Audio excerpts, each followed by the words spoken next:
రాష్ట్రాన్ని సుభిక్షంగా వర్ధిల్లింపజేసే అద్భుతమైన నాయకత్వం మనకి ఏడాది క్రితం లభించిందని, అందుకు మనందరం అదృష్టవంతులమని ప్రముఖ ప్రవచనకర్త గరికపాటి నరసింహారావు వ్యాఖ్యానించారు. నిజంగా తనకు పద్మశ్రీ అవార్డు రాగానే అప్పటి ప్రభుత్వం గురించి తాను మాట్లాడను, కానీ మొదటిగా ఫోన్ చేసిన 10 మందిలో చంద్రబాబు నాయుడు కూడా ఉన్నారని చెప్పారు. అప్పుడు ఆయన ప్రతిపక్షంలో ఉన్నారని ఫోన్ చేసి, నరసింహారావు గారు, మీరు పద్మశ్రీ అవార్డు పొందినందుకు తనకు చాలా ఆనందంగా ఉందని చెప్పారు. అంతటి సహృదయం ముఖ్యమంత్రి చంద్రబాబుది అని, కళలను సాహిత్యాలను పోషించే నాయకుడు దొరకడం ఆంధ్రప్రదేశ్ చేసుకున్న అదృష్టమని గరికపాటి కొనియాడారు.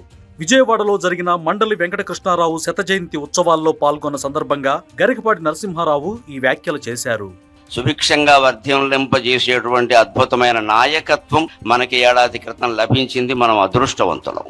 నిజంగానే నాకు పద్మశ్రీ రాగానే అప్పుడు ప్రభుత్వాన్ని గురించి నేను మాట్లాడాను, కానీ మొట్టమొదట ఫోన్ చేసిన 10 మందిలో నారా చంద్రబాబు నాయుడు గారు ఉన్నారు. వెంటనే